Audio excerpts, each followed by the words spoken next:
உங்க பொருளை எங்கேயோ நீங்க வாங்குறீங்க தானே, பல்லு விளக்காம இருக்கீங்க, அது ஏன் நம்ம பேச கூடாது? ஸோ எல்லாமே நீ ஊருகா வாங்காம இருக்கீங்க, நம்ம ஏன் நம்ம ஊருகா இருக்கக்கூடாது? இப்படி ஒன்று யோசிச்சு பார்த்து நீங்களா வாலண்டியரா நம்முடைய ப்ராடக்ட்ஸை ஸ்டோர்ல வாங்க ஆரம்பிச்சீங்கன்னா அதுல பல்வேறு விமர்சனங்களுக்கு அதான் பதிலடி. நம்முடைய வால்யூம் என்ன, பிசினஸ் என்ன, growth என்னங்கிறத ஒன் பை ஒன்னா பார்க்க அவர்களும் புரிஞ்சுக்குவாங்க. ஓகே, இந்த கம்பெனி ப்ராப்பரா தான் பண்ணுது. ஏன்னா நம்மளோட கான்செப்டே விளம்பரத்துறையும் வியாபாரத்துறையும் மிக்ஸ் பண்ணி பண்றதா நம்மளோட கான்செப்ட். ஸோ இது வரைக்கும் என்னன்னா விளம்பரம் பண்ணோம், இப்போ வியாபாரம் பண்றோம், ரெண்டு மிக்ஸ் பண்ணோம்னா வேற லெவல் பிசினஸ் தானே. இன்னைக்கு ஒரே ஒரு பொருள் வச்சுக்கிட்டு மார்க்கெட் பண்ற பல கம்பெனி பல கோடி ரூபாய் டர்ன் ஓவர் பண்றாங்க. ஒரு நாப்கின் பல கோடி டர்ன் நடக்குது. இப்படி எடுத்து பார்த்தா ஒரு பொருளுக்கு அவ்வளவு பெரிய ஒரு டீ தூள் கம்பெனி பல டர்ன் ஓவர் பண்ணுது பல கோடி ரூபாய்க்கு, ஒரு காப்பி தூள் கம்பெனி பல கோடி டர்ன் ஓவர் பண்ணுது. அப்படிங்கும்போது ஒத்த பொருளுக்கே பல கோடி ரூபாய் டர்ன் ஓவர், பல்லாயிரம் கோடி டர்ன் ஓவர் நடக்கிற இந்த மார்க்கெட்ல இத்தனை பொருள் வச்சுக்கிட்டு, இத்தனை கஸ்டமர் வச்சுக்கிட்டு, இத்தனை ஸ்டோர் வச்சுக்கிட்டு நம்ம எந்த அளவு பிசினஸ் பண்ணணும்? ஸோ பிசினஸ் சிறப்பாக நடக்குது. இருந்தாலும் கொஞ்சம் ஒதுங்கி நின்று வேடிக்கை பார்க்குறவங்களும் உள்ள உங்களுக்கு என்னென்ன பொருள் வேணுமோ அதெல்லாம் வாங்கி யூஸ் பண்ணுங்க. இதெல்லாம் நீங்க யூஸ் பண்ண ஆரம்பிச்சாலே இந்த பேசுறவங்க எல்லாருமே பேச்சை குறைச்சிருவாங்க, அப்படியே ஒரு லெவலில் பேச்சை தவிர்த்துருவாங்க. ஒன்ஸ் அகைன் நம்ம கம்பெனி பற்றி பேச ஆரம்பிச்சிருவாங்க. அவங்களுக்கு என்ன ஒரு விஷயம் நல்லா இருந்தா பாராட்டுவாங்க தானே. இப்போ அவங்களுக்கு டவுட்டு இது சரியா இல்லையான்னு சொல்லிட்டு அதை மாற்றி இது சரிதான் சொல்லி புரிய வேண்டிய பொறுப்பு நமக்கு இருக்குது. அதனால நான் உங்ககிட்ட கேட்குற விஷயம் என்னன்னா, நீங்க எதையும் நிர்பந்திச்சு வாங்கணும் அவசியம் இல்லை. ஆனா இருக்கிற எல்லா பொருளையுமே உங்களுக்கு எது தேவையோ அதை வாங்கி யூஸ் பண்ணுங்க.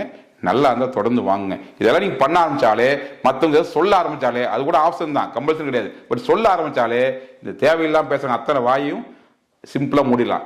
தேவையில்லாம அவங்க கூட போய் மல்லு கட்டிட்டு அவங்க எதிராக பேச அவசியம் இல்லை. நமக்கு பிசினஸ் என்ன இருக்குது, அது யாரு பேசணும் சொல்லி பேச ஆரம்பிச்சிங்கனாலே அத்தனை கேள்விக்கும் அதுதான் பதில். ஸோ நம்ம என்ன பண்ணோம்னா, யாரை ஜெயிக்கணும்னாலும் ஒர்க் பண்ணி தான் ஜெயிக்கணும். யாரை எதிர்கொள்னாலும் ஒர்க்கில் தான் நம்ம செயலை காமிக்கிற மொழிய ஆக்ஷன் ஸ்பீக்ஸ் லவுட் தன் வேர்ட்ஸ். ஸோ இந்த வார்த்தை அருமையான வார்த்தை. இதை சரியா புரிஞ்சுக்கிட்டு நம்ம செயலில் பாசிட்டிவா என்ன பண்ணலாம், எந்த அளவுக்கு பண்ணலாம், எவ்வளவு பெருசா பண்ணலாம்னு யோசிக்க ஆரம்பிங்க. மற்றபடி கமெண்ட் பண்றவங்களுக்கெல்லாம் பதில் சொல்லிட்டு நம்ம காலத்தை கடத்த வேண்டாம். ஒரு மிகப்பெரிய கான்செப்ட் கையில் கிடைச்சிக்குது, ஒரு மிகப்பெரிய ஒரு சிஸ்டம் கையில் கிடைச்சிக்குது.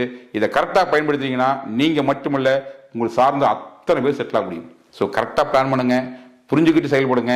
இன்னும் அடுத்த விஷயங்கள் பல விஷயங்கள் நான் பேச போறேன். ஸோ நம்ம எல்லாம் சேர்ந்து ஒரு மிகப்பெரிய பிசினஸ் சாம்ராஜ்யம் படைக்க போறோம். அதுல யாரெல்லாம் ஈடுபட்டு செயல்படுறீங்களோ அவங்க அத்தனை பேர் வாழ்க்கையும் மிகப்பெரிய செட்டில் ஆக போகுது. ஏற்கனவே பல பேர் லட்சங்கள் சம்பாதிச்சுட்டு இருக்கிறீங்க. இன்னும் சிறப்பாக செயல்பட்டா அதுவும் பல லட்சங்களா, வாய்ப்பு இருந்தா கோடியில சம்பாதிக்க கூட வாய்ப்பு இருக்குது. இங்க நம்ம ஆசையை தூண்டி எந்த பிசினஸ் செய்யல, அடிப்படையில் எது சாத்தியமோ அதான் செஞ்சுட்டு இருக்கோம், செஞ்சு காமிச்சிட்டு இருக்கோம். நம்ம வாயில் வர சொல்ல நெஜத்துல செஞ்சு காமிச்சிட்டு இருக்கோம். இது வாங்குறவங்களுக்கு உங்களுக்கு தெரியும், வெளியிருக்கிறவங்களுக்கு அது புரியல.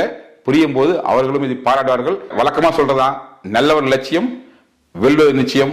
தொடர்ந்து செயல்படுவோம். நம்மளோட நோக்கத்துல தெளிவா போயிட்டு இருப்போம். அனைவரும் இன்னைக்கு விமர்சிகள் எல்லாருமே ஒரு நாய் நம்ம பின்னால் வருவாங்க. அதுக்காக காத்திருப்போம். களத்தில் செயல்படுவோம். நன்றி.